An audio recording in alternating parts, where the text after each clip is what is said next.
Bismillahirrahmanirrahim. Assalamualaikum warahmatullahi wabarakatuh. Apa khabar semua ahli-ahli PRS SMK Tunku Panglima Besar? Cikgu harapkan kamu semua berada dalam keadaan sihat walafiat dan boleh meneruskan sesi pembelajaran sebaiknya. Okey, pada hari ini cikgu akan meneruskan siri bimbingan untuk pembimbing rakan sebaya, iaitu untuk meningkatkan kemahiran kamu dalam menangani isu-isu rakan-rakan kamu di sekolah nanti. Jadi persediaan video ini adalah untuk bertujuannya untuk menjadikan kamu seorang PRS yang bersedia. Apabila tiba masanya kamu diperlukan nanti, kamu boleh melaksanakan tugas.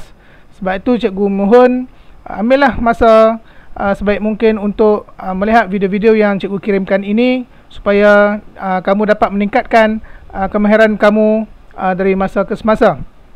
Jadi pada hari ini cikgu akan memberi satu kemahiran dalam PRS ini. Kemahiran ini sangat penting dan perlu dipraktikkan supaya kamu menjadi lebih mahir. Kemahiran apa yang cikgu maksudkan? Kemahiran itu adalah kemahiran menolong. Okey, kemahiran menolong. Okey, mari kita tengok slide. Okey, kemahiran menolong ni ada beberapa perkara yang kamu perlu ketahui dan kamu tahu bagaimana nak mengendalinya. Jadi cikgu akan bincangkan satu persatu apa yang tertera supaya kamu lebih memahami. Baik, dalam kemahiran menolong ini, perkara nombor satu yang perlu ada adalah penerimaan tanpa syarat. Yang ini sentiasa kita bincangkan dalam video-video sebelum ini. Apakah yang dimaksudkan penerimaan tanpa syarat? Yang pertamanya, kita tidak boleh melihat latar belakangnya. Kita tak boleh tengok, tak boleh diskriminasi rakan kita dari segi rupanya, okay? Dari segi wataknya, dari segi perangainya, kisah silamnya, latar belakang keluarganya, dan apa sahaja. Kita tak boleh melabelnya. Jadi kita kena terima siapa saja yang datang berjumpa dengan kita dan siapa saja yang berada di sekeliling kita. Yang itu adalah untuk penerimaan tanpa syarat. Itu adalah yang pertama. Yang kedua yang kita kena mengetahui dalam kemahiran menolong ini adalah kemahiran mendengar. Kemahiran mendengar ini nanti cikgu akan kongsikan dalam video selepas ini, video yang seterusnya. Jadi kemahiran mendengar ini sangat penting. Dia tidak sama kemahiran mendengar seperti di dalam kelas. Okey, kemahiran mendengar untuk kita bersembang dengan rakan ini, dia ada beberapa perkara tambahan. Jadi bagi seorang PRS, kemahiran mendengar ini sangat penting. Kita tak boleh ambil indah tak indah dalam kemahiran ini. Okey, perkara yang ketiga yang perlu kamu ambil perhatian dalam kemahiran menolong ini adalah faham. Faham ini apa yang dimaksudkannya adalah kamu perlu memahami situasi rakan kamu. Kamu perlu memahami apakah keadaannya. Kamu perlu memahami kenapa dia datang kepada kamu. Kamu perlu memahami kenapa kamu perlu pergi kepadanya. Jadi faham ini kamu kena jelas.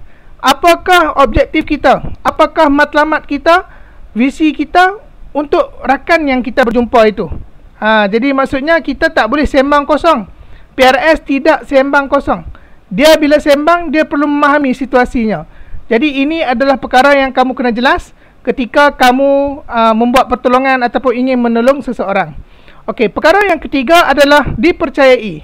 Seorang PRS perlu menimbulkan rasa boleh dipercayai. Maksudnya orang percaya kepada kamu. Orang percaya kepada kamu untuk bercerita. Orang percaya kepada kamu untuk kamu menolongnya. Orang percaya kepada kamu untuk kamu simpan amanah ataupun simpan barang dan sebagainya. Jadi kebolehpercayaan ini dia kadang-kadang perlu kita tunjukkan dengan keikhlasan.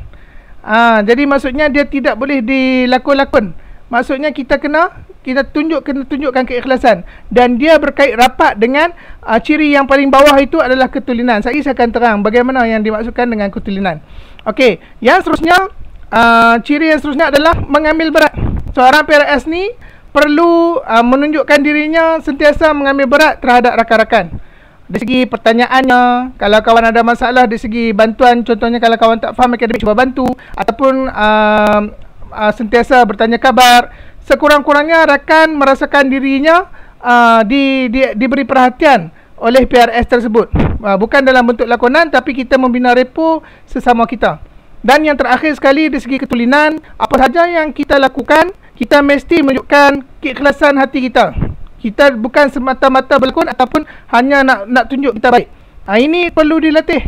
ini perlu dilatih bagi maksudnya di segi pada awalnya mungkin berlakon, tetapi sebenarnya kita nak kamu menolong orang tu dengan sebetul-betulnya.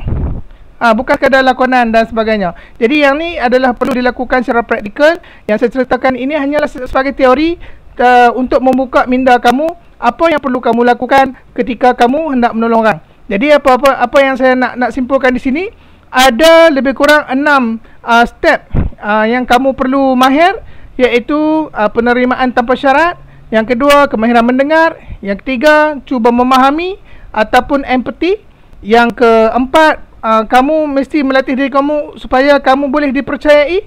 Lepas tu yang kelima, mengambil berat. Dan yang keenam, tunjukkan ketulinan. Okey, menunjukkan ketulinan kamu dari segi kamu nak menguruskan sesuatu masalah. Jadi ke-enam perkara ini adalah sangat penting dalam kemahiran menolong, dan saya harapkan video yang pendek ini sekurang-kurangnya memberi pendedahan kepada kamu bagaimana kamu nak meningkatkan kemahiran menolong di dalam diri. Sekiranya tidak faham, kamu boleh PM saya ataupun Cikgu Nur Zawani untuk kefahaman yang lebih jelas. Sekian, Assalamualaikum warahmatullahi wabarakatuh.